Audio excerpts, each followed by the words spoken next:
wabarakatuh. Bismillahirrahmanirrahim. Alhamdulillahirabbil alamin. Wa bihi nasta'in ala umuri dunya waddin. Wassalatu wassalamu ala asyrafil anbiya wal mursalin wa ala alihi wa sahbihi wa man sara ala nahjihi bi ihsanin ila yaumidin wa ba'd. Allahumma salli wa sallim wa barik wa an'im ala nabiyina Muhammadin wa ala alihi wa sahbihi ajma'in. Allahumma inna nas'aluka ilman nafi'a wa na'udzubika min ilmin la yanfa'. Allahumma 'allimna ma yanfa'una wanfa'na bima 'allamtana. Allahumma ansurna wal muslimin al madhlumin fi Filistin wa fi kulli makan. Allahumma aslih lana umurana kullaha wa aslih wulata umurina. Allahumma ihfadna wa baladana min kulli su'in innaka waliyyu dzalika wal qadiru alaih. Alhamdulillah, kita panjatkan puji dan syukur kita kepada Allah Subhanahu wa taala atas segala nikmat dan karunia yang Allah berikan kepada kita. Sebagaimana salawat dan salam semoga tercurah kepada Rasulullah alaihi salatu wassalam beserta para keluarga, para sahabat dan orang-orang yang istiqomah berjalan di bawah naungan sunnah beliau sampai hari kiamat kelak. Kita meminta ilmu nafi dan semoga Allah lindungi kita dari ilmu yang tidak bermanfaat. Dan semoga Allah Subhanahu wa taala memperbaiki urusan kita dan urusan pemimpin-pemimpin kita. Dan semoga Allah memperbaiki kehidupan kita, menjaga kita dan masa kita dari segala keburukan. Amin ya rabbal alamin.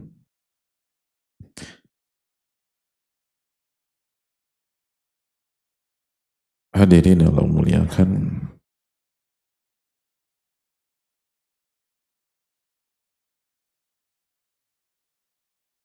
kembali bersama majelis rutin kita dan semoga Allah memberikan kita ilmu yang bermanfaat.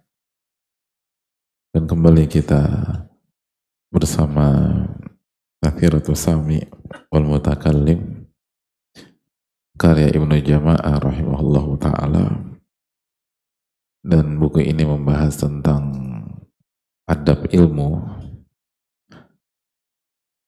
sebagai syarat mendapatkan ilmu yang bermanfaat. Sekali lagi, kenapa kita butuh mengkaji kitab ini dan kenapa para ulama merekomendasi kitab ini? Apa why factornya? Apa alasannya? Karena kita tidak akan mendapatkan ilmu yang bermanfaat hanya dengan kecerdasan kita. Kita nggak akan mendapatkan ilmu yang bermanfaat hanya dengan kejeniusan kita atau kepintaran kita. Syarat mendapatkan ilmu yang bermanfaat adalah memuliakan ilmu itu sendiri. Dan salah satu bentuk memuliakan ilmu adalah beradab dengan ilmu. Dan untuk bisa beradab dengan ilmu, kita harus tahu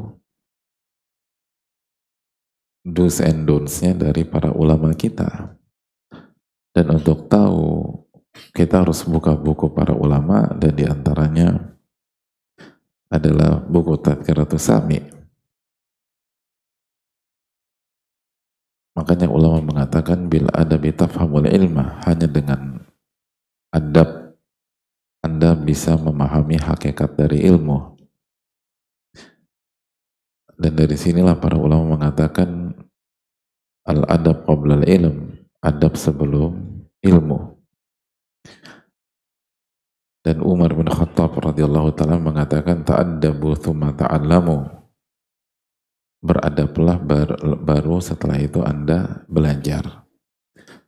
Dan di pertemuan yang lalu sudah kita jelaskan bahwa salah satu pesan penting bahwa ilmu itu harus di tangan orang yang baik.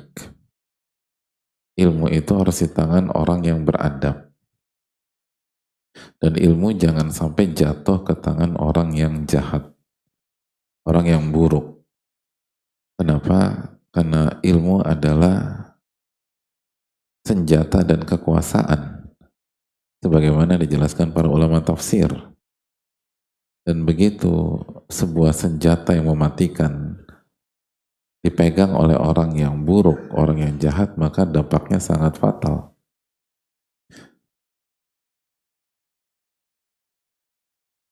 Dan sebaliknya, apabila ilmu di tangan orang yang tepat, di tangan orang yang baik, di tangan orang yang beradab, maka dampaknya sangat luar biasa. Dampaknya sangat luar biasa. Dan salah satu bukti nyata adalah negara kita. Bagaimana negara kita menjadi negara dengan populasi umat Islam yang terbesar atau di antara yang terbesar, itu karena orang-orang Islam yang masuk ke kita dulu itu punya adab dan baik dan berusaha mengamalkan ilmunya, walaupun misalnya bukan ulama, tapi begitu ilmu itu walaupun sedikit di tangan orang baik, itu keberkahannya luar biasa. Itu sedikit, gimana banyak. Sama seperti hadirin sekalian, kalau hadirin yang Allah muliakan, sekarang hafalannya berapa juz? 20, 29. 29 itu yang ingat atau yang lupa?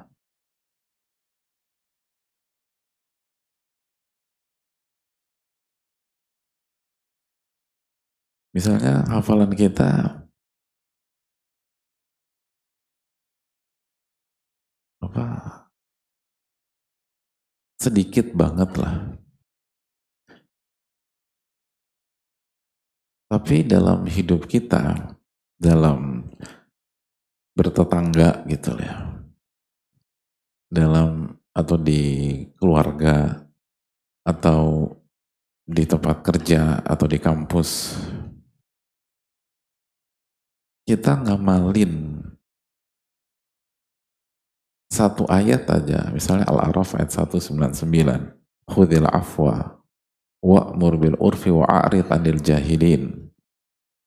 Allah berfirman, berikanlah maaf, maafkan, dan ajak kepada kebaikan, dan berpalinglah dari orang-orang yang bersikap bodoh gitu. Orang-orang yang bersikap bodoh. Ini kalau satu ayat ini bermanfaat dalam kehidupan kita, lalu kita terapkan di lingkungan kampung atau komplek kita, itu luar biasa loh hadirin, dahsyat banget.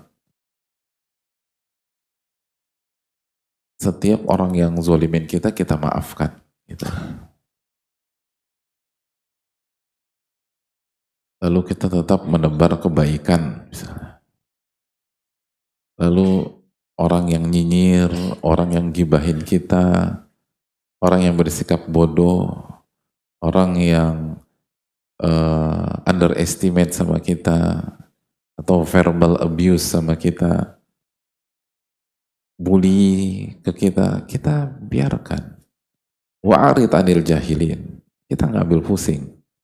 Kita jalan terus, kita sebarkan kebaikan di RT kita, RW kita, di lingkungan tetangga, terus dengan kebaikan, terus ngirim-ngirim ke tetangga, bantu tetangga yang sakit, mau dijelek-jelekin, mau dicaci maki segala macam, jalan terus aja. Itu coba 5 tahun aja begitu. Bayangkan dampaknya nanti di rumah di lingkungan rumah antum itu luar biasa. Ini satu ayat gitu. Hadirin nggak hafal 30 juz, satu ayat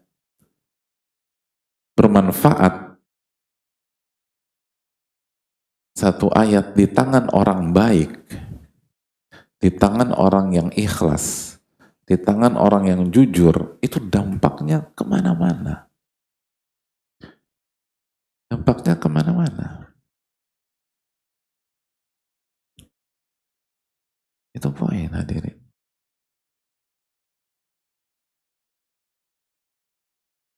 Cuman satu ayat.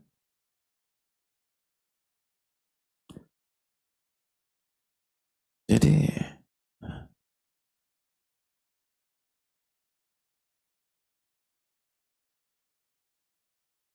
gimana kalau 2 ayat?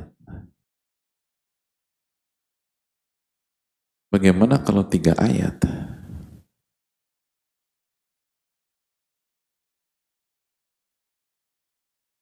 Atau kita nggak usah bicara 1 ayat deh.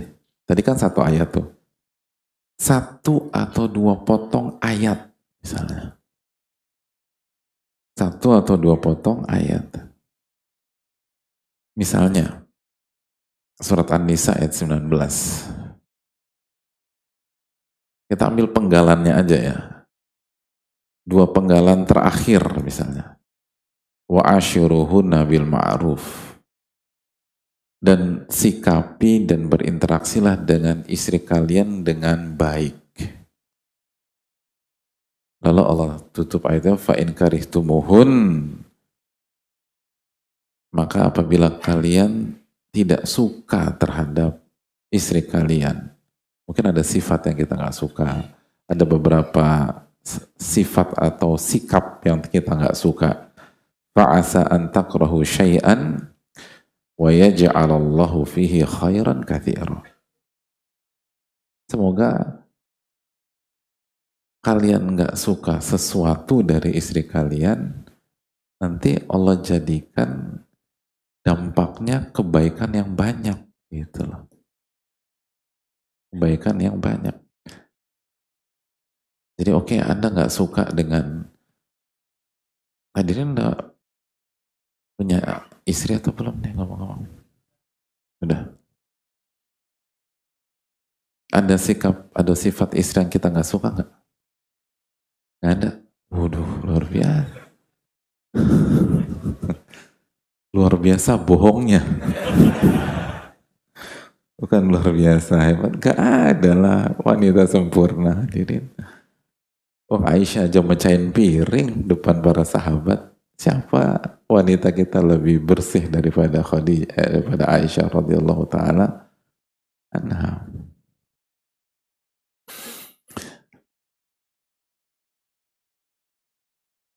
Kira-kira sikap istri apa yang kita nggak suka coba? Nah, saya ngeliat ke atas deh, jadi saya nggak ngeliat orangnya.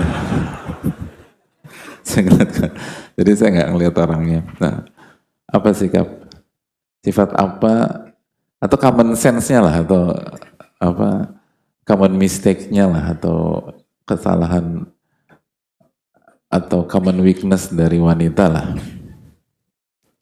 Apa? Istri pendiam. Kok pendiam? Itu mah setuju hadirin. Istri di rumah pendiam. Antum nggak juga dicuekin. Ngambek nggak jelas dicuekin. Iyalah, ternyata lebih kompleks ya. Saya pikir ini loh apa talkative loh, artinya aktif bicara. Ternyata sebagian istri antum tuh mendiamkan ya. Sabar deh. Ya dingin kan musim hujan hari-hari ini. Insya Allah nanti kalau udah masuk Maret, April, hangat lagi lah insya Allah. Ini emang agak-agak hujan, kita sabar lah. Oke. Itu kelemahan ya, kelemahan istri. Tapi di sisi lain, apa sifat istri kita yang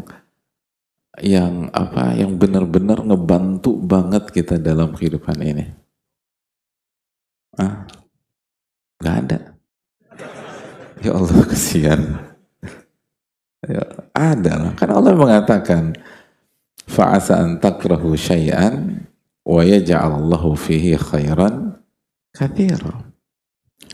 Bisa jadi ya kamu nggak suka sesuatu, tapi Allah jadikan di dalamnya itu kebaikan yang satu kebaikan, bukan. Dua, bukan. Khairan katsira, kebaikan yang banyak.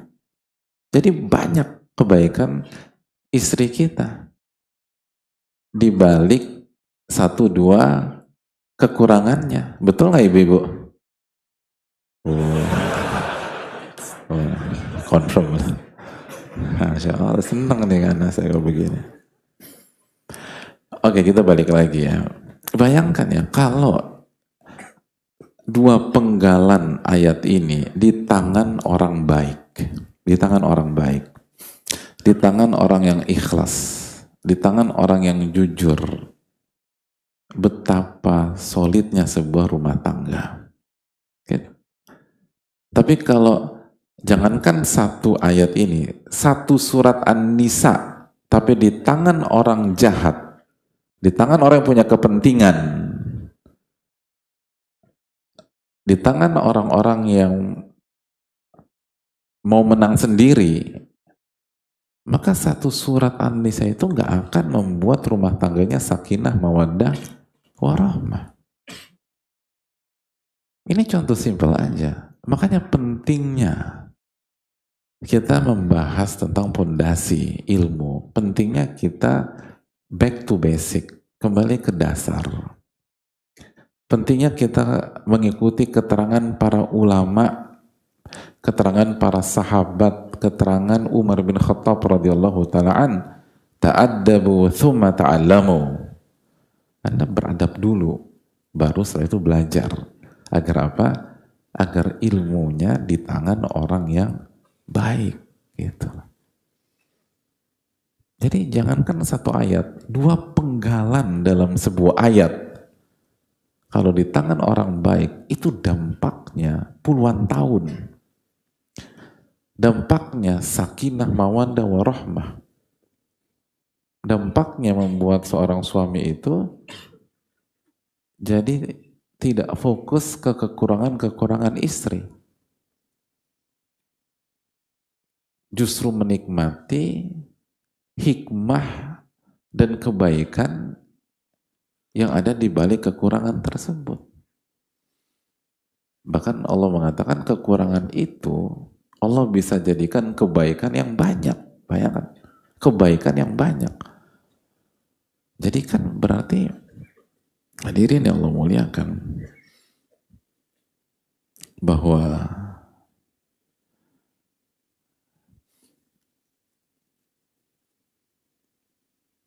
yang harus kita renungkan bahwa kekurangan itu ternyata kalau kita benar-benar yakin dengan firman Allah, lalu kita jalani dengan penuh keyakinan, dengan penuh keimanan, bukan hanya melahirkan atau bukan hanya melahirkan skill sabar, tapi juga skill bersyukur. Karena Allah katakan, fayaj'alallaha fihi khairan katsira. Allah akan jadikan dalam kekurangan tersebut kebaikan yang banyak. Kalau dapat kebaikan secara apa?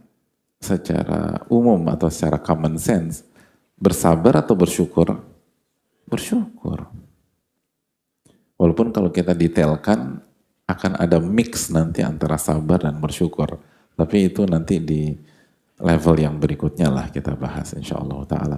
Tapi secara umum dulu ketika kita mendapatkan kebaikan kita akan bersyukur, bukan tertekan.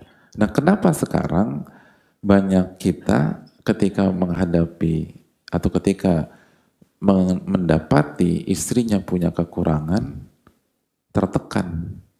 Atau kalau istri punya kekurangan tertekan nggak? Tadi dicuekin, didiemin, nggak dibuatin kopi, teh suruh buat sendiri, gimana? Tertekan? Yakin nih, jujur. Nanti diuji sama Allah.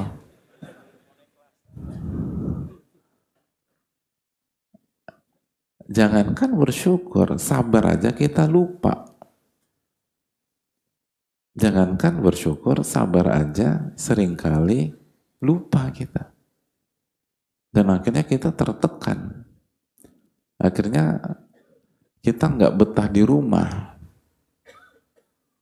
Padahal Allah berfirman bahwa kalau kita benar-benar hadapi itu dengan iman, maka Allah akan kasih kebaikan yang sangat, atau kebaikan yang banyak, banyak. Khairan katsira. Tapi kan untuk mendapatkan itu kita harus ikhlas dulu nih hadirin. Dan harus ngejalanin ayat ini. Baru ketika intan surullah yansurkum gitu. Jika kalian menolong agama Allah, maka baru Allah akan tolong kalian. Jadi sekali lagi hadirin, inilah pentingnya kita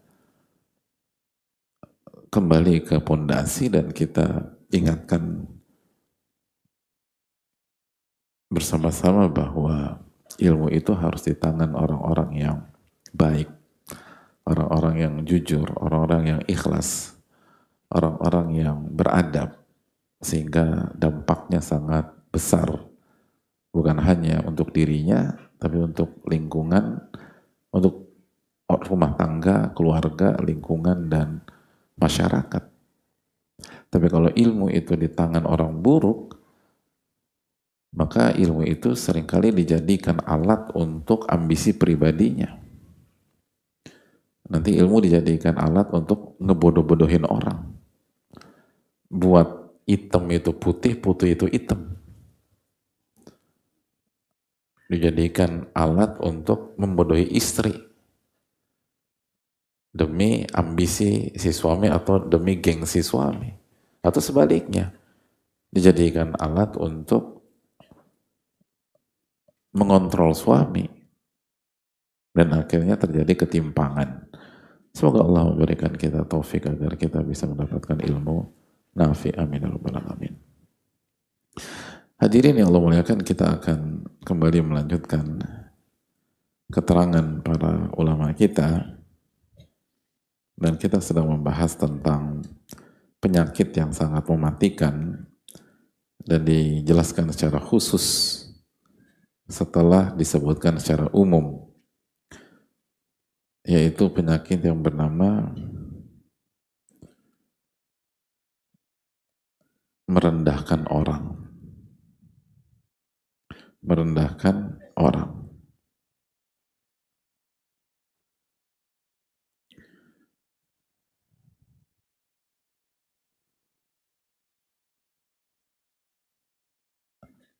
Dan kita sudah jelaskan bahwa penyakit ini tuh lahir dari apa hadirin? Masih ingat nggak? Siapa yang masih ingat? Akhwat. Atau antum dulu deh, sambil dulu akhwat. Nggak usah pakai mic. Oke, Masya Allah. Akhwat udah tahu belum?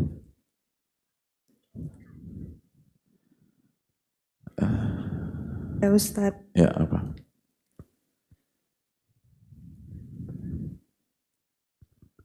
Bisa aja lebih cepat. Bismillahirrahmanirrahim. Assalamualaikum Ustadz. Oh iya, aku. Jawabannya ingin mencari kedudukan atau posisi di tengah-tengah manusia. Iya, jazakallah khairan. Tolong kasih hadiah. Jadi hubus syaraf kata para ulama. Suka sama cinta kedudukan dan ingin terlihat di atas gitu. Ingin terlihat hebat gitu. Nah, agar terlihat hebat, kompetitor harus dijatuhin dulu satu-satu. Harus direndahkan dulu sehingga lebih terasa kehebatannya.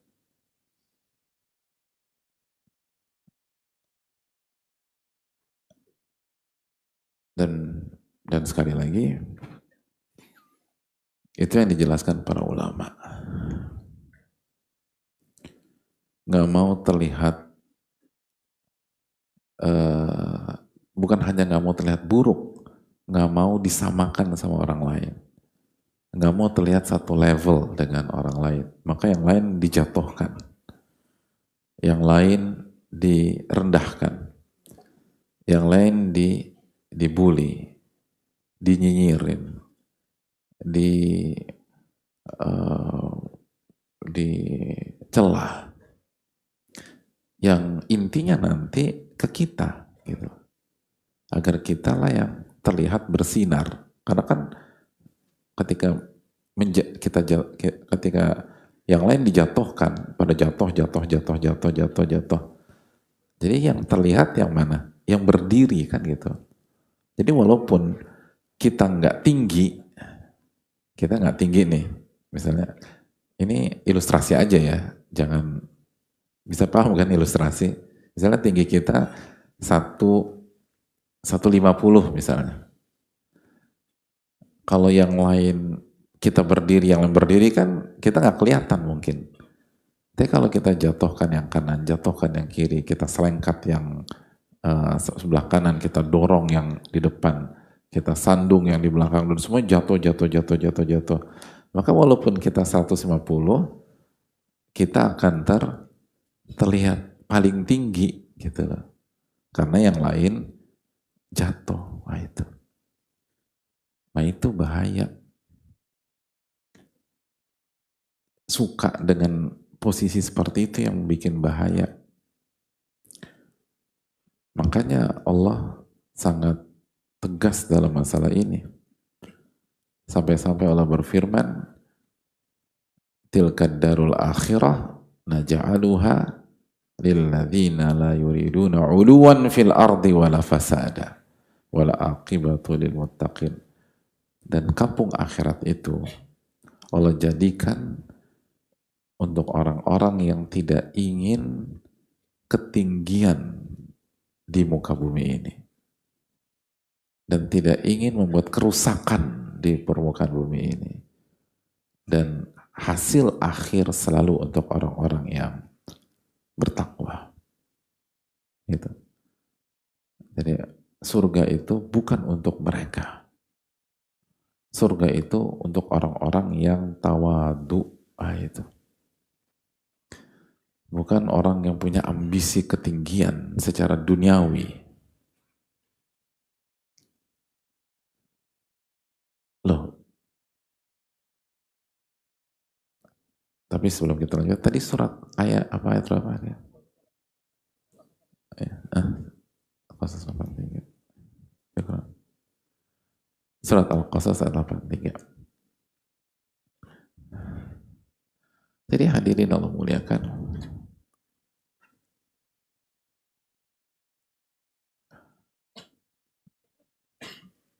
loh kan Allah suruh kita tinggi gitu, atau berada di level tinggi. Innallaha yuhibbu ma'alil umur, Allah suka dengan perkara-perkara yang tinggi. Wa yakrahu safsafaha, dan Allah benci dengan hal-hal yang receh, yang rendahan, yang gak berkualitas. Apakah dua hal ini kontradiksi hadirin? Bertentangan gak hadirin sekalian? Kenapa? Ada yang bisa jelasin gak? Siapa yang bisa jelasin dalam durasi 1 jam 15 menit? Jadi saya bisa pulang gitu. Nanti digantiin, alhamdulillah. Ada 1 jam 15 menit? Nggak ada. Kalau 1 jam 30 menit? Atau sedikit aja deh, 1 menit saya bisa jelaskan. Ya.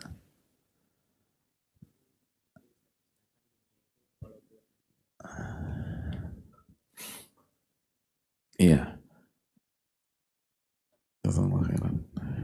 Ada punya insight lain? Ya, silakan.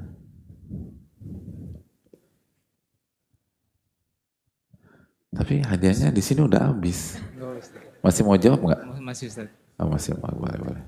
Bismillah, Assalamualaikum warahmatullahi wabarakatuh. kedua hal itu tidaklah kontradiksi karena tujuan kita untuk melakukan hal-hal yang tinggi itu adalah untuk mencapai ridho Allah. Tujuannya adalah agar disayang oleh Allah gitu, bukan untuk mencari kedudukan di hadapan manusia gitu. Ya, jazakallah. Jamaah yang Allah muliakan, yang pertama, pengen tinggi di dunia itu sama dengan kerendahan. Karena semua yang berkaitan dengan dunia itu rendah. Sumiyad dunia dunia lidunuwiha. Alam ini dinamakan dunia itu karena dununya. Dunu itu artinya rendah. Nah itu. Makanya kita disuruh berorientasi akhirat.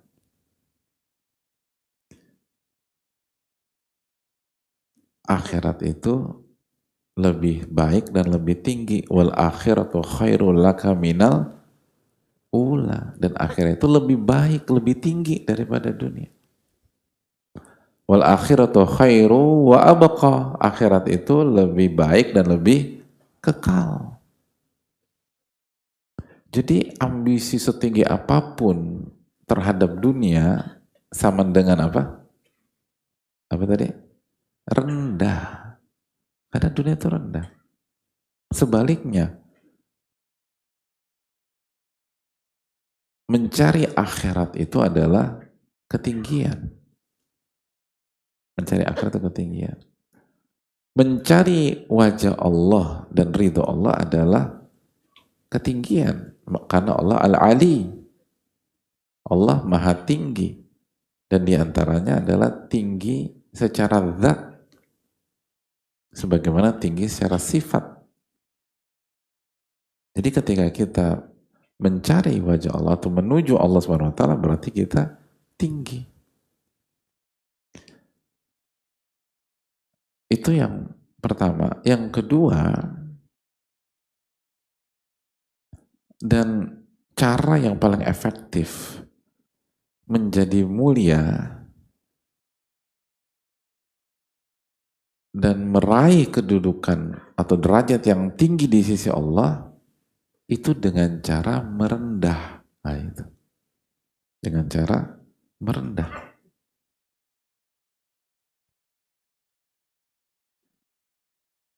Itu cara yang paling efektif. Dengan cara merendah. Nabi SAW bersabda dalam hadis riwayat Imam Muslim, "Wa ma tawadhu'a ahadun lillah illa rafa'ahu Allah." Dan tidaklah seseorang itu tawadhu, merendah karena Allah, kecuali Allah akan angkat dia dan tinggikan dia.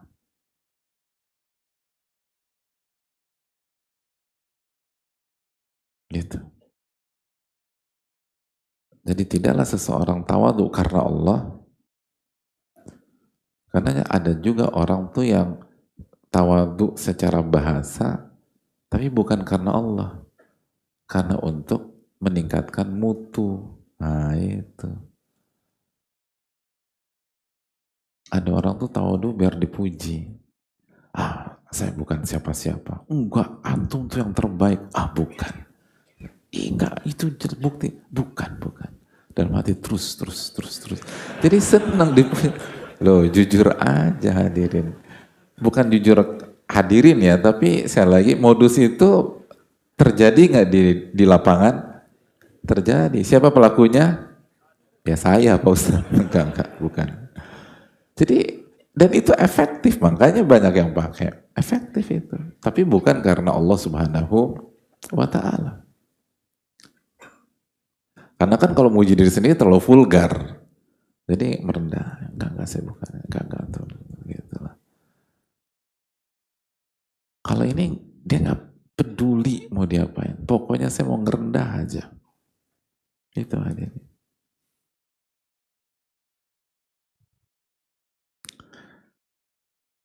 Dan diantara makna tawadhu itu apa? Dijelaskan Ibnul Qayyim dalam Madarij, di antara mana tawadhu itu, alla tara li nafsika qimah. Tawadhu itu ketika Anda melihat diri Anda itu bukan siapa-siapa. Gitu. Itu tawadhu. Dan ini salah satu madhab Fudail bin Iyad. Dan ketika kita, dan ini bukan minder, enggak sama sekali. Enggak sama sekali. Ini bukan rendah diri, bukan. Ini rendah hati.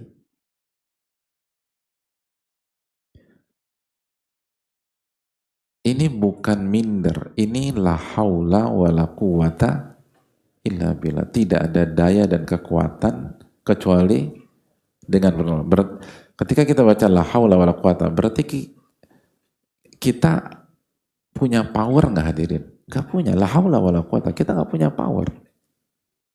Kita bukan siapa-siapa kecuali dengan pertolongan Allah. Ini bukan minder. Justru orang seperti ini sangat aktif, sangat energik, dan keaktifan dan energiknya orang seperti ini itu nothing tulus, nggak ada beban gitu loh. Kenapa? Saya bukan siapa-siapa. Saya bukan siapa-siapa.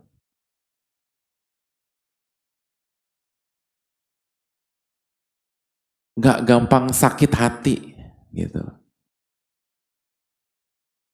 Ketika ada orang menganggap remeh dia, kok lo nggak tersinggung kok dianggap remeh? Anggap remeh itu masih bagus. Gue ini bukan siapa-siapa. Oh asik kan? Enak nggak kalau punya mentalitas gitu? Itu justru pujian bagi gue gitu. Masih sedikit ada nilainya. Namanya juga remeh. Remeh masih ada nilainya nggak? Masih. Itu dia agak berlebihan muji gue tuh. Dipuji. Lu tuh dijelajah, dijatuhin. Enggak. Karena aku ini bukan siapa-siapa. Itu baru tuh. Itu solid. Jadi nggak minder dia. Jalan terus aja. Mau orang rendahin kayak segala macam. Kalau nggak marah sih direndahin dia. Emang gue rendah. Gitu. Emang gue bukan siapa-siapa. Kecuali kalau Allah tolong. Dan itulah hakikat dari hamba. Namanya juga hamba hadirin. Hamba itu kan gak punya apa-apa. Hamba itu kan gak punya status.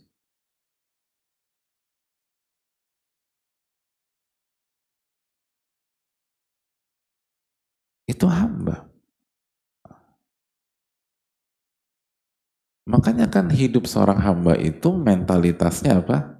Inna solati wa nusuki wa mahyaya wa mamati lillahi rabbil alamin. Itu. Sesungguhnya sholatku, ibadahku, sesembelihanku, hajiku, hidupku, matiku, aku persembahkan untuk Allah. La syarikalah. Gak ada sekutu bagi Allah. Termasuk diriku sendiri bukan.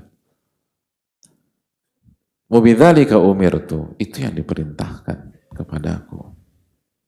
Jadi hadirin sekalian, itu bukan minder, enggak. Sama sekali enggak minder. Itu penghambaan. Itu merendah kepada Allah. Tapi justru orang-orang seperti itulah yang Allah angkat kedudukannya.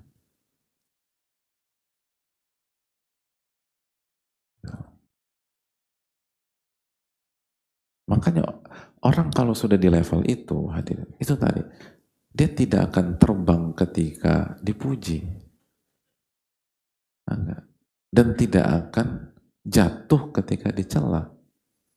Karena apapun pujiannya, dia nggak pusingkan itu. Bahkan dia yakin keliru itu. Saya bukan siapa-siapa.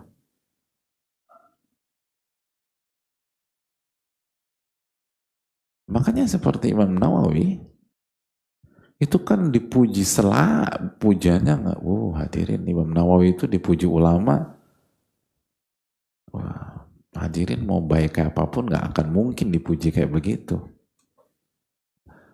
Pujian paling tinggi yang pernah hadirin dapatkan apa? Coba, seumur hidup. Nggak pernah, sama sekali. Nggak pernah sama sekali dipuji orang. Istri pun nggak pernah muji. 23 tahun nikah nggak pernah dipuji istri. Apa? Apa pujiannya? Apa? Yang pernah didengar? Nah, yang pernah didengar aja, bukan yang diperjuangkan, bukan. Yang pernah didengar tuh orang tuh muji paling tinggi apa? Penyabar. Masya Allah.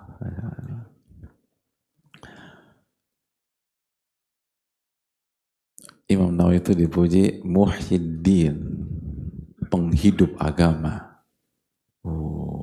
Penghidup agama. Bayangkan. Itu pujian tinggi banget tadi, penghidup agama, Muhyiddin. Tapi lihat reaksi beliau, hadirin. Dalam sebuah statement yang tercatat dalam sejarah, ketika beliau dipuji Muhyiddin, apa kata beliau? Ma aj'alu fi hillin man laqabani Muhyiddin. Aku tidak halalkan. Aku akan tuntut orang yang memberikan pujian dan gelar kepadaku dengan gelar Muhyiddin. Allahu Akbar. Saya nggak terima. Saya nggak terima. Saya nggak halalkan. Ma'ajalu fihilin. Saya nggak halalkan. Dipuji, nggak terima. Karena beliau berusaha tawadu. Dan tawadu tadi salah satu definisinya apa? Menganggap diri ini bukan siapa-siapa. Menganggap diri ini nggak punya jasa apapun.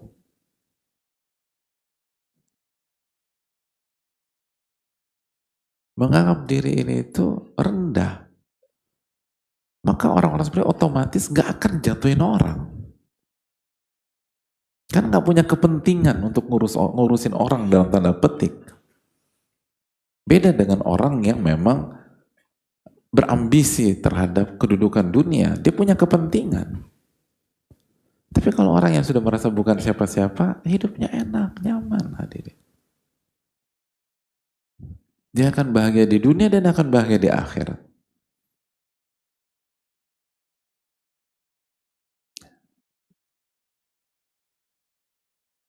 Itu poin, hadirin sekalian Allah muliakan.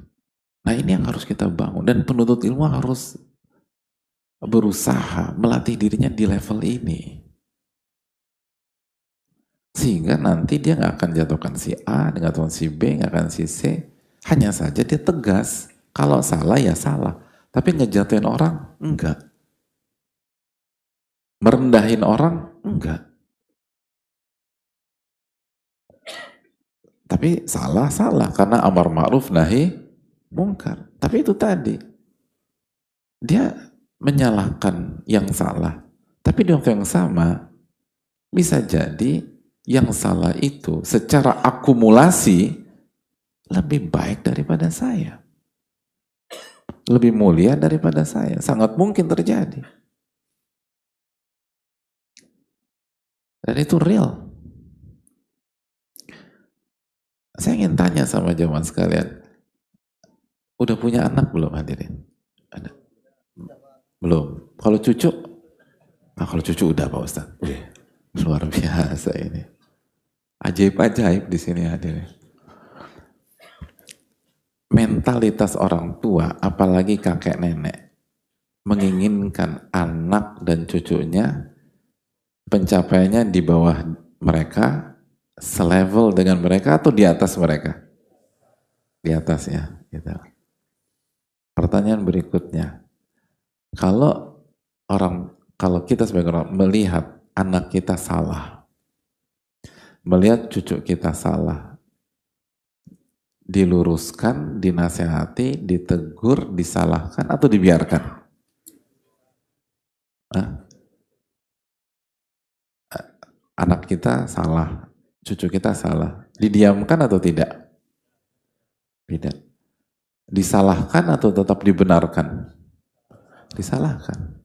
Ini kan menunjukkan menyalahkan yang salah tidak kontradiksi dengan sikap menginginkan pihak lain lebih baik daripada kita. Benar nggak hadirin? Ya itu. Tapi lagi-lagi harus dilakukan dengan hati yang bersih. Karena atmosfer itu nggak bohong hadirin. Kalau hati ini udah panas, kesel, hasad, terasa kok hadirin. Tapi kalau hati ini bersih gitu loh. Walaupun marah secara fisik, orang tuh beda. Ada banyak kiai-kiai kita, khususnya yang sepuh-sepuh, ustadz-ustadz sepuh-sepuh, itu waktu ngeridik kita, oh galaknya, oh hadirin, bisa marah-marah terus. Tapi Allah kasih taufik ya, kita ini muridnya sayang banget sama beliau-beliau. Dan ngerti gitu loh, bahwa ini beliau ini marah tuh sayang. Nah itulah kekuatan keikhlasan. Jadi hadirin Allah muliakan, itu yang harus kita camkan, bahwa sekali lagi, justru kalau ingin mendapatkan kedudukan yang tinggi, yaitu mendapatkan ridho Allah, menuju wajah Allah SWT, lalu kampung akhirat, kuncinya justru tawadu, merendah. Jadi menarik ya itu. Jadi itu seringkali menjadi antitesa dari banyak teori pada saat ini. Enggak, tawadu. Karena Nabi SAW menjanjikan, wa ma tawadu ahadun lillah illa rafa'ahu Allah. Tidaklah seseorang tawadu karena Allah, maka Allah akan angkat derajatnya. Makanya kata para ulama seperti Syekhul Islam, semakin seseorang itu merendah karena Allah, semakin ia diangkat oleh Allah. Dan semakin dia meninggi, sombong, semakin dijatuhkan oleh Allah. Itu kaidah.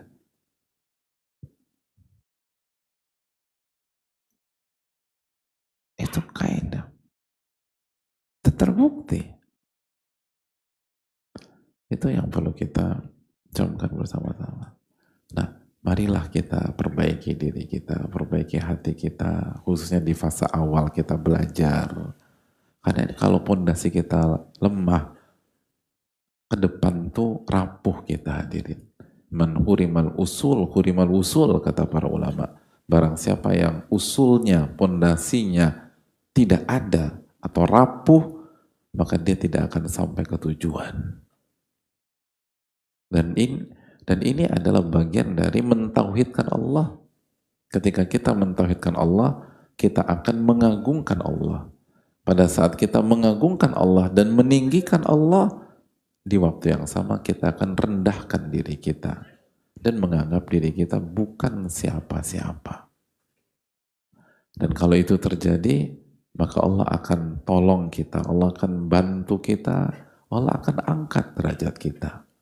Sebagaimana janji Nabi kita alaihi salatu wassalam. Insyaallah kita akan lanjutkan ba'da salat. Wassallallahu sallam ala nabiyina Muhammad. Assalamualaikum warahmatullahi wabarakatuh. Assalamualaikum warahmatullahi wabarakatuh.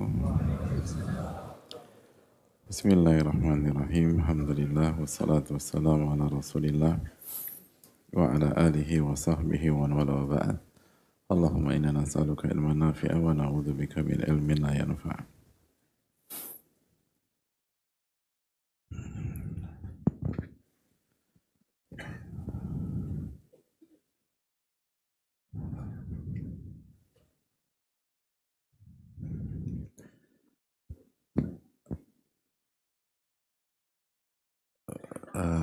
Hadirin Allah muliakan, kembali ini tentang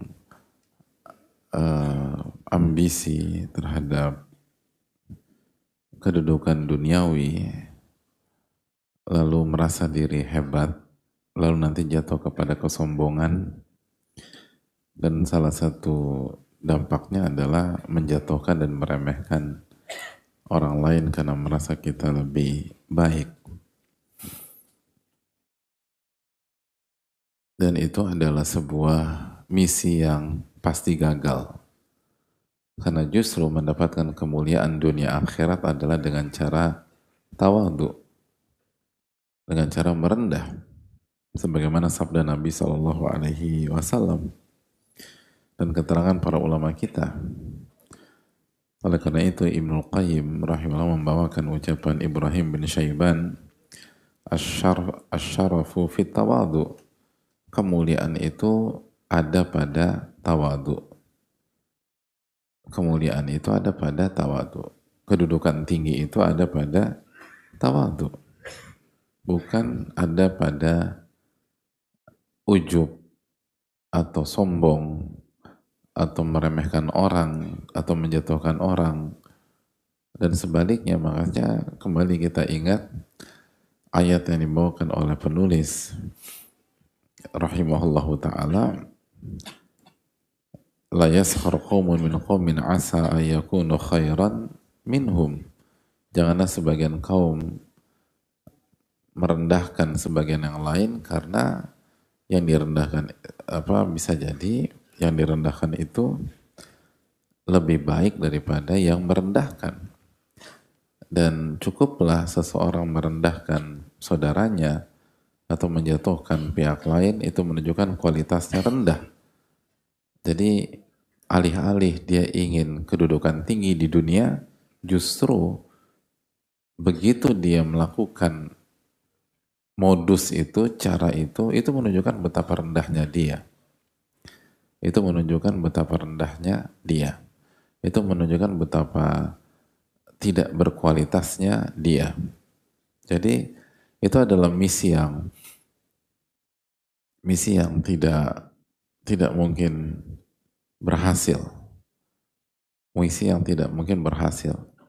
Dan itulah yang dijelaskan oleh Ibnu Hazm rahimahullah ta'ala ketika menjelaskan tentang keutamaan ilmu. Dan beliau menyampaikan bahwa di antara keutamaan ilmu adalah ilmu itu menjelaskan hakikat dari sebuah persoalan. Jadi haqaiqul umur. Sebagaimana yang dalam kasus ini kan kesalahpahaman gitu, kerancuan dalam berpikir. Artinya kotornya hati, lalu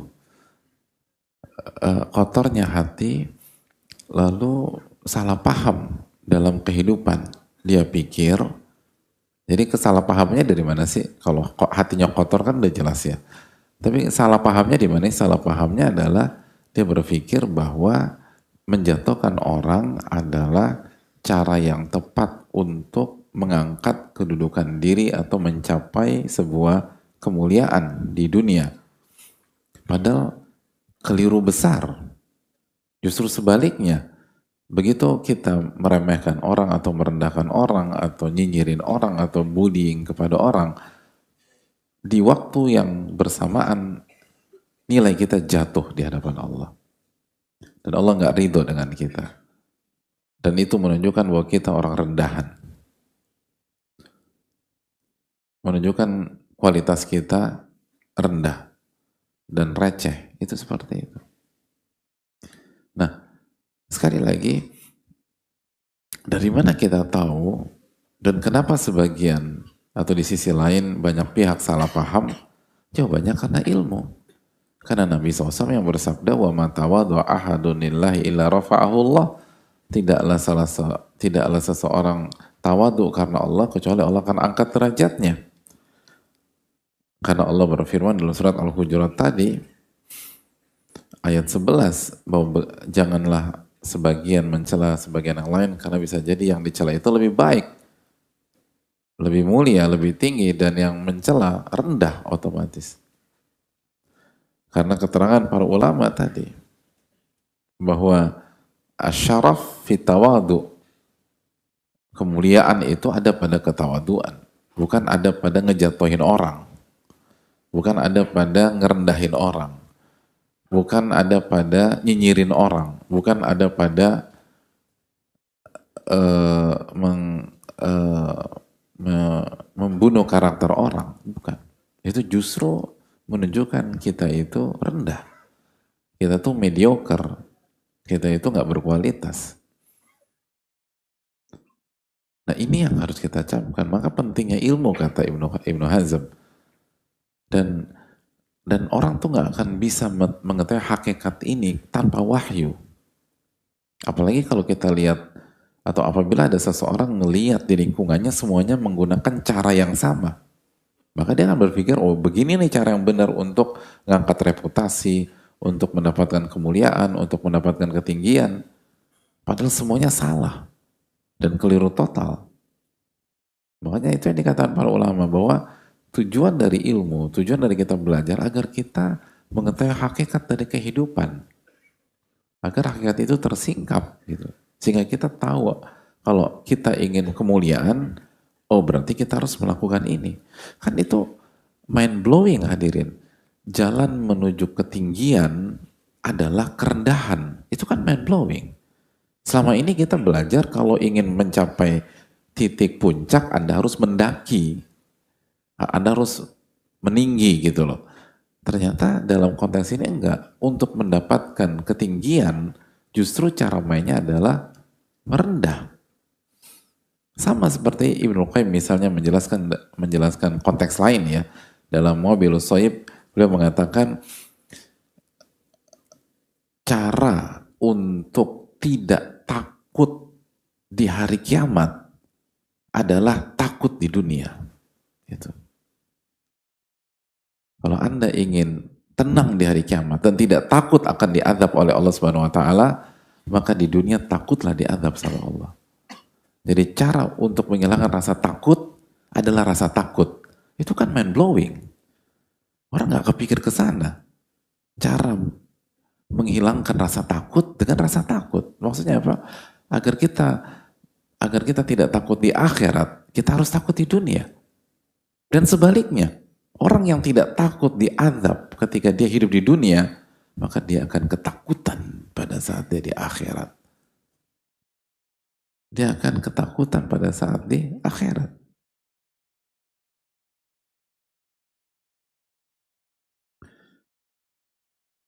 Jadi hadirin Allah muliakan.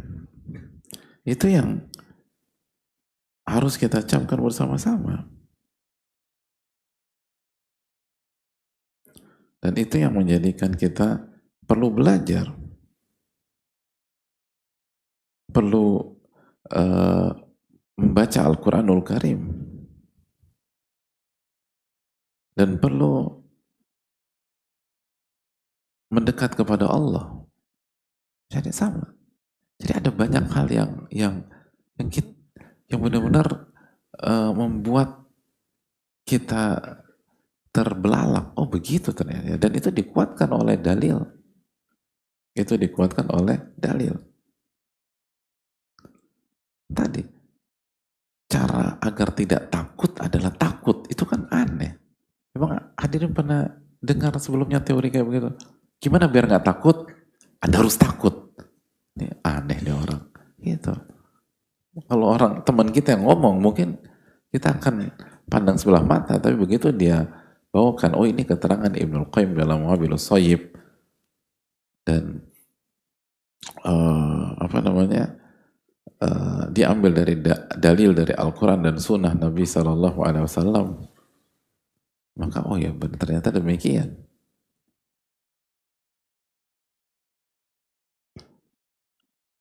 Jadi hadirin yang semoga Allah muliakan,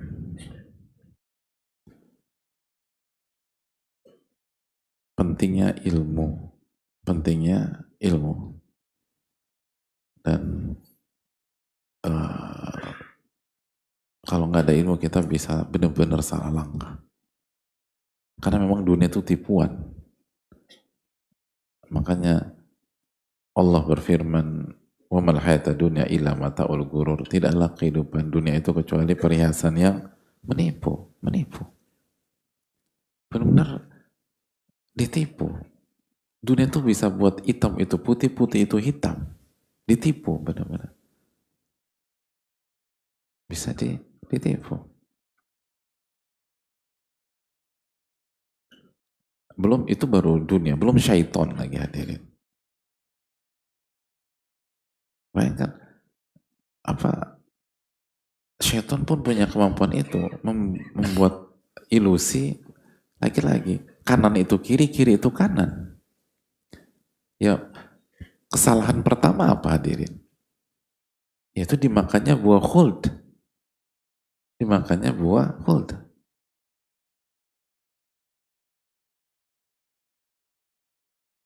Dan kita dari dulu kan, apa namanya, itu namanya buah khuldi. Nama buahnya bukan buah khuldi hadirin. Khuldi itu kekekalan. Khuldi itu kekekalan. Diambil dari mana? Kok sekarang jadi akhirnya dimasuk buah khuldi, buah khuldi. Itu sebenarnya propaganda syaitan. Iblis. Ketika iblis merayu Adam. Dalam surat Toha, ayat 120, apa kata Allah tentang iblis? Fawaswasa ilaihi syaitan. Maka syaitan memberikan godaan dan waswas kepada Nabi Adam. Qala ya Adam, wahai Adam, hal adulluka ala syajaratil khuldi wa mulkin la yabla. Maukah aku beritahu sebuah pohon yang kalau kamu makan buahnya kamu akan kekal. Itu maksudnya, khuldi itu kekekalan. Kalau dimakan nih, kekal. Wa mulkin la yabla. Dan kekuasaan, kerajaan yang tidak akan pernah sirna. Tidak akan pernah sirna. Jadi hadirin Allah muliakan. Mau nggak aku kasih tahu pohon kekekalan, kalau Anda makan buahnya Anda akan kekal. Apa yang terjadi? Allah mengatakan dalam ayat berikutnya, ayat ke-121, fa'akala. Maka Nabi Adam dan Hawa makan. Yang terjadi apa? Kekal. Fabadat lahuma sawatuhuma. Maka aurat mereka berdua tersingkap. Wa tafiqa yakhsifani alaihima min waraqil jannah. Maka mereka berusaha menutupi aurat mereka. Wa asa Adam rabbahu faghawa. Maka Nabi Adam bermaksiat kepada Allah lalu karena melampaui batas. Tumajtabahu rabbuhu fataba alaihi wahada. Lalu kembali kepada Allah, lalu Allah terima tobat mereka, lalu Allah memberikan hidayah. Tapi keputusannya apa? Qala bita minha jami'a. Kalian berdua turun dari surga. Jadi yang dikatakan oleh iblis pohon kekekalan yang kalau dimakan itu kekal, justru sebaliknya, kalau itu dimakan Anda turun dari surga dan gak kekal lagi. Jadi sekali lagi, putih itu dibuat hitam, hitam dibuat putih. Jadi bayangkan hadirin, kita tuh hidup berhadapan dengan berbagai macam berbagai macam bias-bias seperti itu dari syaitan, dari dunia. Lalu kita nggak belajar, kita nggak ngaji, kita nggak kembali kepada Al-Quran, kita nggak kembali ke hadits Nabi SAW, nggak mungkin bisa selamat. Mustahil selamat. Musuh-musuh kita itu bisa buat hitam itu putih, putih itu hitam. Di pandangan kita, di logika kita. Kita nggak lebih cerdas daripada Nabi Adam alaihissalam. Nggak bisa, nggak lebih cerdas. Jadi kalau kita nggak sadar dan kita nggak meyakini bahwa ini kebutuhan kita, maka kita akan hancur. Makanya itu tadi, konsep kita itu di luar prediksi sebelumnya. Agar tidak takut, Anda harus takut. Untuk mendapatkan kedudukan tinggi, Anda harus merendah. Itu konsep dari mana? Tapi itu yang diminta oleh Allah dan Rasulnya alaihi salatu wassalam. Oleh karena itu hadirin sekalian, ini penting sekali untuk kita tekankan lagi. Inilah pentingnya belajar. Inilah pentingnya kembali kepada Al-Quranul Karim, kembali kepada sunnah Rasulullah SAW, kembali kepada keterangan para ulama. Ini kebutuhan. Makanya sebagaimana kata Ibnu Hazm tadi, kalau tidak ada keutamaan kecuali kita tahu hakikat dari sebuah dinamika, hakikat dari sebuah kehidupan, hakikat dari sebuah episode dalam keseharian dan kehidupan kita, udah cukup membuat kita harus belajar. Kalau enggak, kita salah baca. Kalau kita salah baca kehidupan kita, kita akan salah jalan. Kalau kita salah jalan, kita akan tersesat. Kita pikir kita arahnya ke surga, tapi ternyata kita semakin jauh dari surga. Dan itu adalah kerugian yang sangat tragis. Yang sangat tragis, hadirin Allah muliakan. Dan karena kita merasa bahwa kita sudah melakukan yang terbaik. Makanya Allah firmankan apa dalam surat Al-Kahfi, dan banyak umat Islam baca surat ini setiap hari Jumat. Allah katakan alladzina dhalla, Allah mengatakan di ayat sebelumnya, qul hal nunabbiukum bil akhsarina a'mala. Maukah kami beritahu orang-orang yang paling rugi ketika beramal, rugi ketika beraktivitas? Siapa mereka? Alladzina dhalla sa'yuhum fil hayati dunya wa hum yahsabun annahum yuhsinuna sun'a. Itu orang-orang yang tersesat dalam upaya mereka. Sa'yuhum, mereka punya upaya, mereka keluarkan effort, mereka keluarkan energi, mereka melangkah, mereka bekerja, mereka bukan kaum rebahan, mereka berjuang, tapi salah hadirin. Mereka salah. Yang naasnya lagi, wahum yahsabuna annahum yuhsinuna sun'a. Mereka berpikir mereka telah melakukan yang terbaik. Yuhsinun, ihsan. Bayangkan, mereka bukan hanya merasa ini adalah perjuangan menuju surga, tapi mereka berpikir mereka sudah lakukan yang terbaik. Mereka lakukan the best effort bagi mereka. Ternyata tersesat hadirin. Tersesat. Makanya ini yang perlu kita tanamkan bersama-sama. Kalau kita ingin kedudukan tinggi, raihlah dengan kerendahan.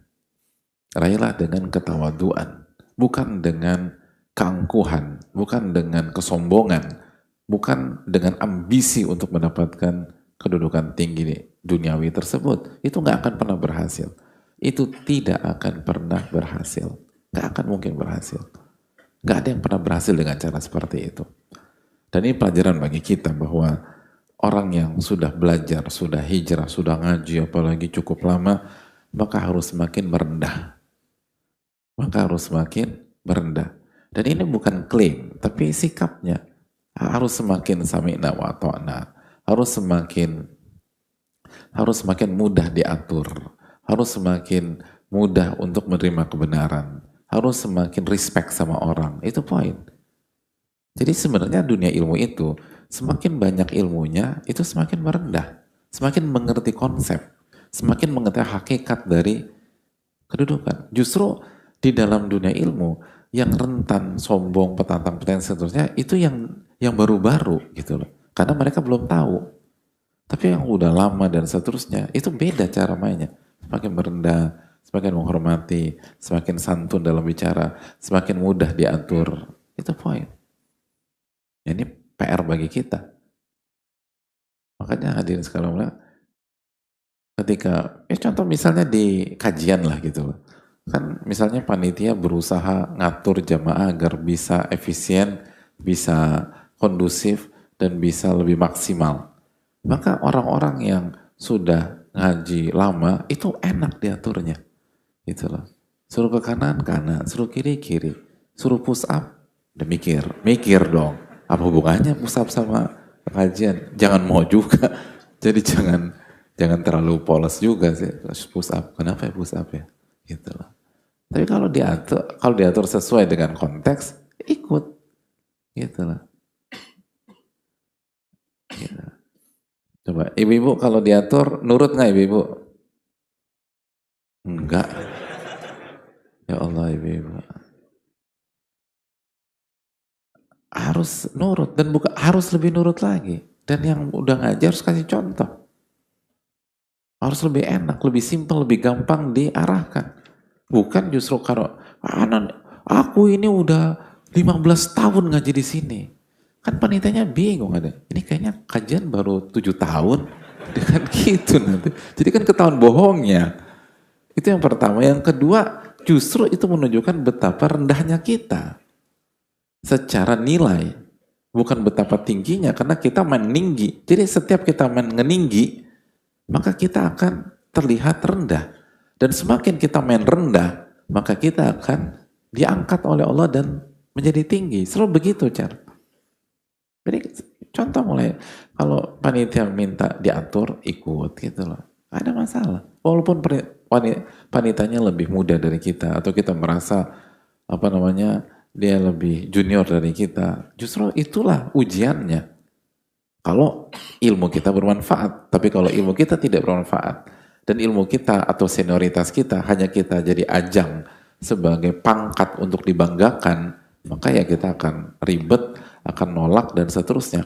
Dan kalau kita nggak bisa diatur di masjid, mungkinkah kita bisa diatur di luar masjid? Itu pertanyaannya. Mungkinkah kita bisa diatur di rumah tangga kita? Mungkinkah kita bisa diatur di keluarga kita? Enggak. Akhirnya itu tadi, semakin lama belajar, semakin lama ngaji, jadi semakin pongah, semakin sok tahu, semakin merasa hebat, semakin tahu banyak. Adapun para ulama tidak.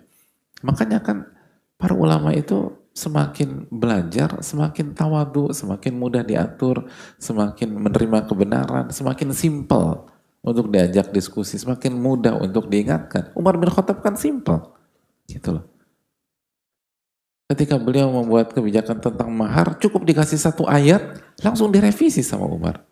Dan Umar mengatakan, dalam diriwayatkan, seluruh orang yang di ruangan ini lebih pandai daripada Umar. Allahu Akbar. Gak ada yang lebih pandai dari Umar pada saat itu. Beliau yang paling alim. Tapi sekali lagi, itu ketawaduan. Hanya butuh satu ayat untuk quote and quote membuat sekali Umar bin Khattab menarik pandangannya. Itulah. Makanya waqafan, kata para ulama, Umar itu waqafan kita. Kalau udah berhadapan dengan dalil, diem. Asal dalil itu dipahami dengan pemahaman yang sesuai dengan kriteria ilmiah. Begitu juga dengan Abu Bakar As-Siddiq radhiyallahu ta'ala dan semuanya. Abu Hurairah gitu. Ketika masalah hukum seseorang yang masuk ke waktu subuh dalam kondisi janabah, apakah puasanya sah atau tidak, itu cukup dikasih tahu riwayat dari Aisyah radhiyallahu ta'ala anha dan Ummu Salamah.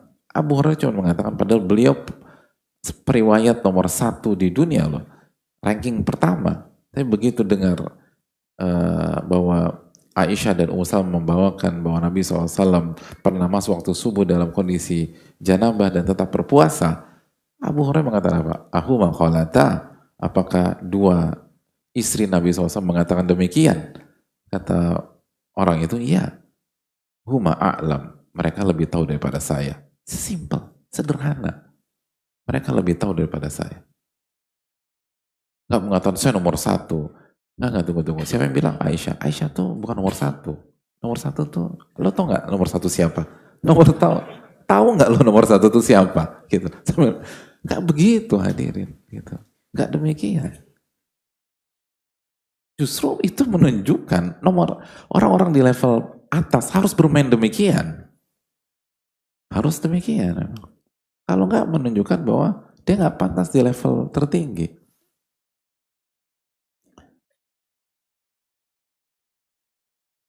Jadi simpel gitu, dikasih kebenaran tuh simpel, diatur simpel.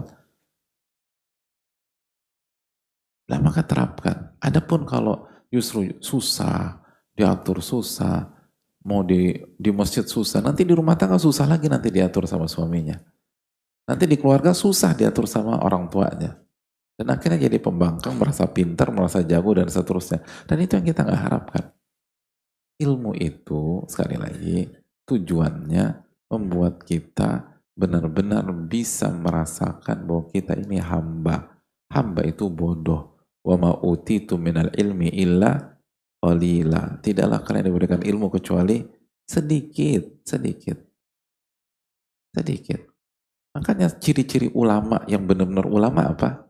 Apa ciri di antara para ketika keterangan sebagian ulama, salah satu ciri-ciri ulama benar-benar ulama apa? Suka mengatakan saya nggak tahu. Saya nggak tahu. Itu. Untuk menunjukkan bahwa kesadaran diri bahwa ilmu saya nggak sempurna, ilmu saya sedikit. Makanya kan Imam Malik ketika ada orang dari sebuah negeri bertanya puluhan permasalahan lalu Imam Malik tidak tahu. Lalu kata orang tersebut, gimana saya bisa? Jadi apa yang harus saya katakan ke orang negeri saya? Sedangkan mereka titip pertanyaan kepada engkau. Bilang ke mereka, Malik tidak tahu. Nah itu, enak banget ya. Gak ada pencitraan, gak ada membangun personal branding, gak ada segala macam. Itu bilang ke mereka, Malik bin Anas gak tahu. Selesai masalah. Itulah orang-orang yang benar-benar berilmu. Simpel, sederhana. Nah inilah pencapaian yang harusnya kita cari. Kalau kita punya mentalitas seperti itu, beneran deh. Di rumah tangga kita akan enak. Ngadepin anak enak. Anak, walaupun misalnya anak kita belum ideal, tapi kalau anak benar kita akan terima, oh anak saya benar. Dan begitu kita terima kebenaran dari anak akan Allah akan lembutkan hati anak kita dan anak kita akan respect sama kita. Begitu juga dengan hubungan rumah tangga. Begitu juga dengan hubungan keluarga besar. Hubungan dengan tetangga, dengan orang-orang di masjid dan seterusnya. Tidak ada kesan arogan, tidak merasa diri hebat seterusnya. Dan orang akan lebih mudah menerima hidayah. Dan ini yang harus dibangun. Sekali lagi hadirin sekalian, dan kita harus berada di level yang diminta oleh para ulama. Maka kita tidak akan ngerendahin orang, nyinyirin orang, dan seterusnya. Bahkan kita sibuk tadi menganggap diri kita ini rendah, bukan ngerendahin orang. Tapi sibuk bagaimana menata hati sehingga kita bisa sampai titik menganggap diri kita bukan siapa-siapa. Jadi isunya tuh bukan ngerendahin orang lagi. Isunya adalah merendahkan diri ini sendiri dengan konteks positif, bukan minder sekali lagi, bukan self blaming yang negatif, bukan keputusasaan, enggak, tapi bagaimana meresapi la haula wala quwata illa billah. Tidak ada yang ganggu, oh saya bukan siapa-siapa, ilmu saya kecil, ilmu saya sedikit, kan itu poin. Fungsinya kan demikian. Ya sebagaimana yang sempat kita sampaikan bahwa kita nggak akan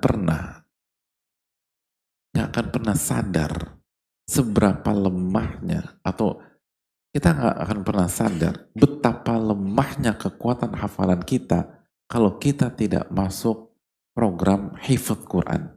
Benar nggak? Itu. Coba masuk ke program hifdz. Oh, tobat-tobatan nasuha kita. Sedih gitu, ya Allah. Ternyata bodoh banget saya ini.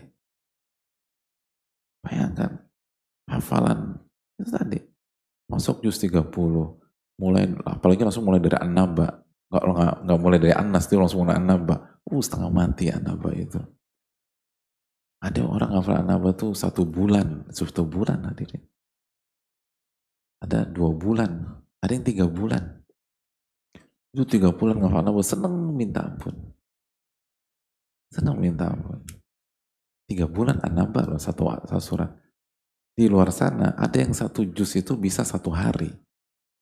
1 juz 1 hari. Dan itu bukan di level tinggi ulama, bukan. Lalu habis 3 bulan hafal, masuk An-Nazi'at. Begitu masuk An-Nazi'at, An-Naba lupa. Kan gitu kita. Pengen 3 bulan hilang gitu loh. Gimana perasaan itu, ya Allah.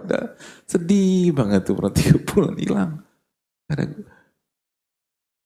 Terus An-Nazi'at berusaha, akhirnya dapat 3 bulan lagi.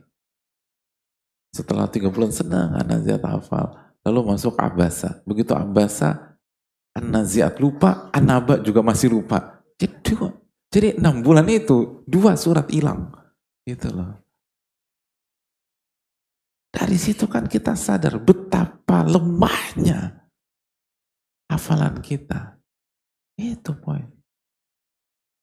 Jadi itu fungsi belajar. Fungsi belajar itu untuk menyingkap bias atau menyingkap bias atau blind spot dalam diri kita yang selama ini membuat kita merasa pintar, hebat, jago, luar biasa. Anda belajarlah. Dengan Anda belajar, Anda sadar bahwa Anda tuh bukan di kolam ikan. Anda masuk ke samudra. Dan Anda bukan siapa-siapa. Tapi kalau kita nggak pernah masuk ke program hifdz, lalu andalan kita selalu trikul yang kita hafalkan waktu kita TK dulu, ya kita berpikir kita Syekhul Islam hadirin. Tahu semuanya, lancar. Gitu loh. Oh, Ana tuh dapat kabar, Ana tuh ada teman datang, Ana lihat di sosial media atau apa, itu Imam Masjidil Haram tuh salah baca ketika jadi imam. Payah. Anak 10 tahun jadi imam gak pernah salah. Ya karena bacanya kulhu terus, ya gak pernah salah. Jadi merasa hebat sampai Imam Masjidil Haram tuh kerasa di bawah kita. Karena kita gak pernah masuk ke program hafalan. Orang begitu, kalau orang gak fungsi belajar itu agar menyingkap bahwa kita ini bodoh, itu poinnya. Bukan kita jago, kita bodoh. Makanya harus terus belajar. Antum belajar bahasa Arab misalnya, belajar bahasa Arab, lalu berhenti, baru sampai masmuka ismi Muhammadun anta masmuka ismi Aliun ahlan wa sahlan wa ahlan wa sahlan, lalu ujian dapat 100 lalu berhenti, ya antum berpikir antum selevel dengan Sibawayh atau selevel dengan Ibnu Malik, artinya nama-nama besar dalam ilmu bahasa Arab. Terus belajar, baca buku para ulama, terus naik kelas terus biar kita sadar diri gitu. Orang yang belajar bahasa Arab 2 tahun nilainya 100, coba dia baca buku-buku misalnya seperti Raudhun Nadhir, coba dia baca buku-buku misalnya Darut Ta'arud, atau misal baca buku misalnya Nihayah dan seterusnya, itu nangis hadirin. Ya Allah, aku nggak ngerti ya gitu. Padahal perasaan di program bahasa Arab aku dapat 100. Bener-bener nggak ngerti hadirin. Itu buku-buku, contoh-contoh, ada banyak buku ulama. Kita tuh nggak ngerti baca, saking tingginya kualitas bahasa Arab yang digunakan oleh penulis-penulis tersebut. Sehingga kita sadar, oh di atas langit masih ada langit. Wa fawqa kulli dzi ilmin alim. Di atas orang yang berilmu atau di atas yang punya ilmu masih ada yang lebih berilmu lagi. Itulah fungsinya. Jadi keliru kalau kita belajar hasilnya tuh ngeremehin orang. Itu menunjukkan kita nggak belajar justru. Salah satu fungsi belajar itu meratapi diri gitu loh. Kok saya bodoh banget ya? Saya masih banyak yang nggak tahu. Ternyata keterangan ulama panjang, luas. Ternyata pendalilannya tuh dalam. Yang dulu saya pikir udah final, udah clear. Enggak ternyata. Bukan clear atau final. Saya aja belum baca literatur yang lain. Jadi itulah fungsinya. Maka kita akan justru respect kepada orang. Dan lebih sibuk ngurusin diri sendiri. Kalaupun ngurusin orang secara positif. Kalaupun ngurusin orang secara positif. Dan spiritnya itu saling support satu dengan yang lain. Bukan ngejatoin atau nganggap remeh dan seterusnya. Ini yang harus kita bangun. Kultur menuntut ilmu inilah yang harus kita bangun. Dan kita akan lebih nurut, lebih tahu diri, lebih legowo gitu loh. Lebih mau dengar kata orang gitu. Karena wawasan kita bertambah terus. Dan kita lihat bagaimana para ulama itu menyusun, berpikir, berdiskusi dan seterusnya. Oleh karena itu, ini yang harus kita camkan bersama-sama. Kita akan lanjutkan insya Allah di pertemuan yang akan datang. So, insya Allah ta'ala. Kita buka sedikit waktu untuk sesi interaksi. Wassalamualaikum warahmatullahi wabarakatuh.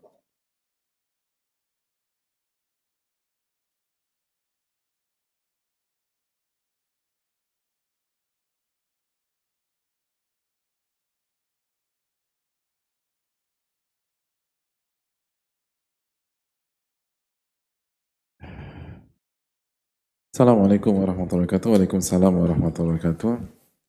Semoga Allah merahmati para ulama kita, Ibnu Jamaah yang kerana menjadi bahasan kajian ini. Amin ya rabbal alamin.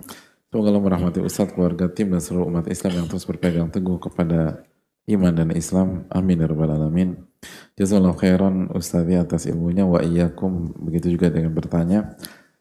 Maaf Ustadz, mohon nasihatnya. Seringkali khususnya saya pribadi menggunakan ungkapan orang kayak gitu nggak usah diladenin sebagai coping mechanism ketika ada yang mengusik, bully, nyinyirin dan semacamnya. Apakah yang demikian itu diperbolehkan? Jazakallahu khairan wa barakallahu fikum. Assalamualaikum warahmatullahi wabarakatuh. Perlu diperinci ya. Tapi kalau bisa udah kita pakai ungkapan yang lebih syar'i aja gitu loh, dan nggak perlu diungkapkan juga, fokus aja, jalan terus gitu loh. Alqi kalimataka wamshi, kata para ulama. Sampaikan argumentasi Anda, sampaikan karya Anda, sampaikan konsep Anda, lalu jalan terus. Itu kata para ulama. Jadi nggak usah ditanggapi juga. Orang kayak dia nih nggak usah diladenin, karena khawatir itu bentuk menjatuhkan juga gitu loh. Jadi skor sama juga, satu sama. Jadi kan apa namanya, orang kayak gitu nggak usah diladenin. Orang yang serendah itu nggak perlulah kita ladenin. Kayaknya Anda baru saja ngerendahin dia deh. Jadi akhirnya kita terjebak juga dengan pola yang sama. Nggak usah. Man kana yu'minu billahi wa yawmil akhir falyaqul khairan aw liyasmut. Barang saya beriman kepada Allah dan hari akhir, hendaknya berkata baik atau diam. Kecuali kalau kita dalam konteks menasihati orang, dan orang itu atau teman kita, sahabat kita, saudara kita itu nggak paham-paham dengan isyarat atau udah diemin aja atau segala seterusnya, tapi harus sedikit dirinci atau di breakdown dan seterusnya, mungkin bisa lah, tapi hati-hati dalam bicara, hati-hati, jangan sampai kita terjebak dengan pola yang sama. Dan sekali lagi, dan ikutilah firman Allah Subhanahu wa taala. Allah mengatakan di akhir surat Al-Hijr, sebagaimana yang sempat kita bahas, ketika hati tidak nyaman, Allah berfirman, wa laqad na'lamu annaka yadhiqu sadruka bima yaqulun fasabbih bihamdi rabbika wa kum minas sajidin. Dan kami paham ketidaknyamanan yang ada di dalam hati Anda akibat ucapan-ucapan mereka. Maka yang dilakukan apa? Balas komen? Enggak. Fasabbih bihamdi rabbika, bertasbih, bertahmid, jadi banyak berzikir, lalu sujud, wa kum minas sajidin, dan lakukanlah sujud bersama orang-orang yang sujud. Banyak sholat, wa'bud rabbaka hatta ya'tiyakal yakin, dan beribadahlah kepada Rabbmu sampai datang kematian. Jadi terus, jalan terus. Jadi jangan merespon hal-hal demikian. Jalan terus, dan jaga keikhlasan, dan jangan sampai buang-buang waktu. Makanya itu yang saya katakan, Syekh Saleh pernah menyampaikan tentang Syekh Muhammad bin Ibrahim, nama besar, gurunya ulama di era ini, ketika ada seorang muridnya datang kepada beliau untuk kasih tahu bahwa ada orang yang menjelek-jelekan beliau di belakang beliau. Jadi kalau depan beliau tuh baik nih orang, tapi di belakang ngejelek-jelekin. Apa kata Syekh Ibrahim? Apakah syaitan nggak punya kurir lain selain kamu? Gitu loh. Udah, jangan ganggu saya banyak urusan. Ditinggal gitu. Jadi apakah syaitan nggak punya kurir lain selain Anda? Buat apa ngebahas ini? Nggak penting ini. Udah, saya ada urusan. Saya mau bekerja lagi gitu loh. Tapi emang nggak mudah, Dinin. Kalau kita kan terpancing. Si Fulan gitu, emang dia ngomong apa tentang gua? Akhirnya duduk gitu. Bahkan urusan kita yang kita cancel. Kan nanti katanya lo ada urusan. Enggak, itu gampang, ini lebih penting. Jadi kita nggak ngerti mana yang penting, mana yang nggak penting. Akhirnya waktu kita habis untuk mendengar orang ngomong apa tentang kita dan seterusnya. Jadi padahal kita belajar hadis Ibnu Abbas, wa'lam anna al-ummata law ijtama'at ala an yanfa'uka bi syai' lan yanfa'uka illa bi syai'in illa qad kataballahu lak. Ketahuilah, apabila seluruh manusia bersepakat untuk mensupportmu, maka mereka nggak akan berhasil kecuali apa yang Allah takdirkan kepadamu. Wa in ijtama'u ala an yadurruka bi syai' lan yadurruka illa bi syai'in qad kataballahu alaik. Dan apabila mereka bersepakat untuk menjegalmu, maka mereka nggak akan berhasil kecuali apa yang Allah takdirkan untukmu. Jadi sekali lagi, kalau memang hukum asalnya tidak direspon dan jalan terus.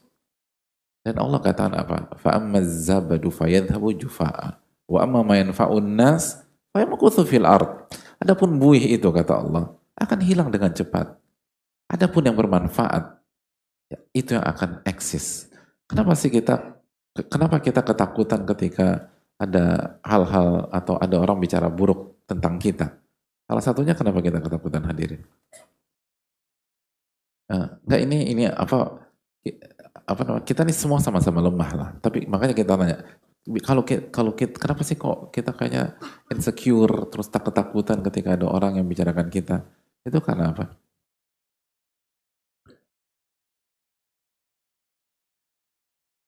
Karena kita khawatir kita nggak bisa eksis lagi, kan gitu ya?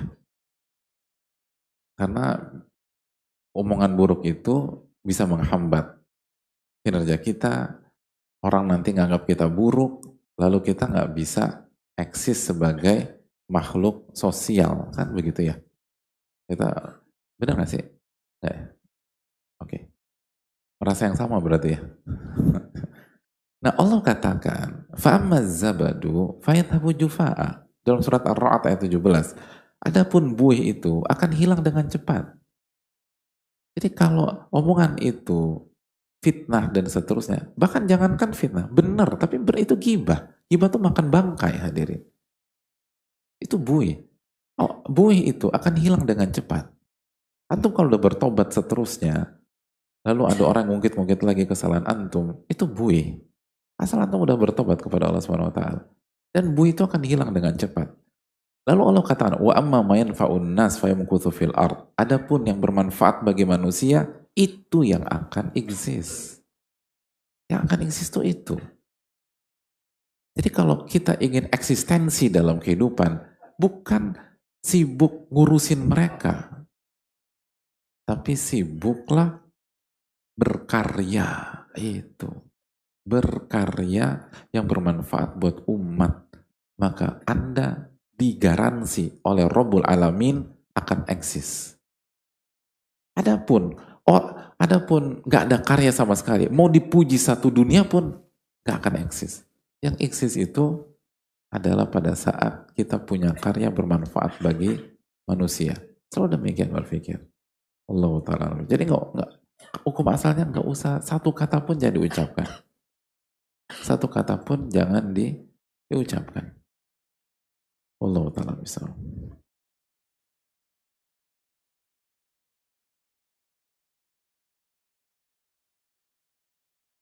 Udah habis waktu.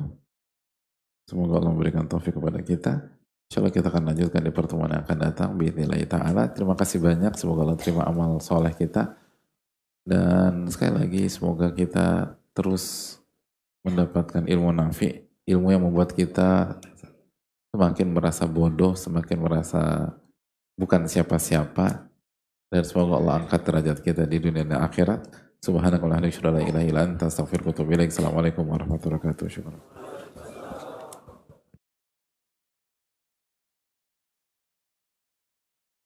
Sedekah rahasia, balasannya begitu mulia. Ketika manusia dibangkitkan dari alam kubur dan berkumpul di padang mahsyar, matahari amat dekat dengan kepala manusia. Di hari yang sangat terik itu, Allah memberikan naungannya kepada 7 golongan hambanya. Salah satunya adalah seseorang yang bersedekah secara diam-diam demi meraih ridhonya. Sahabat, semoga Allah menjaga dan mudahkan kita untuk bisa bersedekah dengan ikhlas. Mulailah bersedekah dari yang terdekat, seperti keluarga, kerabat, hingga saudara jauh yang membutuhkan. Kita juga bisa terlibat dalam perjuangan menebar kebaikan melalui beragam program Muhajir Project Peduli yang insya Allah bermanfaat. Kejar keberkahan dan pahala bersedekah dengan mendukung ragam aktivitas Muhajir Project Peduli. Salurkan sedekah terbaik kita melalui